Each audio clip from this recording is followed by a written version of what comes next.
ಮೆಕ್ಸಿಕೋದಲ್ಲಿ ಕಂಡುಬರ್ತಕ್ಕಂಥ ಮರುಭೂಮಿ ಅಂದ್ರೆ ಸೊನೋರಾ ಮರುಭೂಮಿ. ಹಾಗಾದ್ರೆ ಇಲ್ಲಿ ನಾವು ಬೇಸಿಗೆಯಲ್ಲಿ ತಿಳ್ಕೊಂಡಿರ್ತೀವಿ ಸೊನೋರಾ ಮರುಭೂಮಿ ಗೊತ್ತಾಗಿದೆ. ಬಟ್ ಇದು ಯಾವ್ದು ಏನಾಗಿ ಇಲ್ಲಿ ಪ್ರಮುಖವಾಗಿರ್ತಕ್ಕಂಥದ್ದು ಏನು ಪ್ರಸಿದ್ಧವಾಗಿದೆ ಅಂತ ನೋಡಿದಾಗ ನಾವು ಇಲ್ಲಿ ಬಂಗಾರದ ಅದಿರುಗಳು ಅಂದ್ರೆ ಇಳಿಯುವ ಅಂತ ಹೇಳ್ತೀವಿ ನಾವು. ಬಂಗಾರದ ನಿಕ್ಷೇಪಗಳು ಕಂಡುಬರ್ತಕ್ಕಂಥ ಮರುಭೂಮಿ ಯಾವ್ದು ಅಂತ ಕೇಳಬಹುದು. ಬಂಗಾರದ ನಿಕ್ಷೇಪಗಳು ಕಂಡುಬರ್ತಕ್ಕಂಥ ಮರುಭೂಮಿ ಯಾವ್ದು ಕೇಳಬಹುದು. ಅಥವಾ ದಕ್ಷಿಣ ಅಮೆರಿಕಾದಲ್ಲಿ ಕಂಡುಬರ್ತಕ್ಕಂಥ ಮರುಭೂಮಿ ಯಾವ್ದು ಅಂತ ಕೇಳಬಹುದು. ಆಮೇಲೆ ಇನ್ನು ನಮಗ ಒಂದೊಂದು ಕಾನ್ಸೆಪ್ಟ್ ಏನಪ್ಪಾ ಅಂತಂದ್ರೆ ಈ ಮೆಕ್ಸಿಕೋ ದೇಶ ಬೇಕು ಖಂಡಗಳನ್ನು ಬಿಟ್ಟು ದೇಶದವರನ್ನು ಕೇಳಬಹುದು.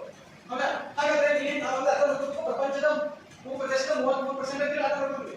ಇನ್ನು ಅಟಕಾಮ ಮರುಭೂಮಿ ಅಂತ ಬರ್ತದೆ. ಅಟಕಾಮ ಮರುಭೂಮಿ ದಕ್ಷಿಣ ಅಮೆರಿಕದಲ್ಲಿ ಕಂಡುಬರ್ತಕ್ಕಂಥ ಪ್ರಮುಖ ಮರುಭೂಮಿ. ಇದು ಎಲ್ಲದಕ್ಕೆ ಫೇಮಸ್ ಆಗಿದೆ ಅಂತ ಕೇಳ್ತಾರೆ. ಹೌದಾ? ಇದು ತಾಮ್ರದ ಅದಿರುಗಳಿಗೆ ಫೇಮಸ್ ಆಗಿದೆ.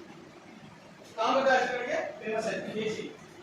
ಇನ್ನು ನೆಕ್ಸ್ಟ್ ಏನಪ್ಪಾ ಅಂತಂದ್ರೆ ಈ ಕಡೆ ಆಫ್ರಿಕಾ ಖಂಡದಲ್ಲಿ ನಾವು ಬಂದು ನೋಡಿದಾಗ ಆಫ್ರಿಕಾ ಖಂಡದಲ್ಲಿ ಬರ್ತಕ್ಕಂಥ ಪ್ರಮುಖ 2 ಮರುಭೂಮಿಗಳು ಇನ್ನೊಂದು ಈ ಅಜೆಂಡಾ ಏನ್ ಹೇಳ್ತಾರೆ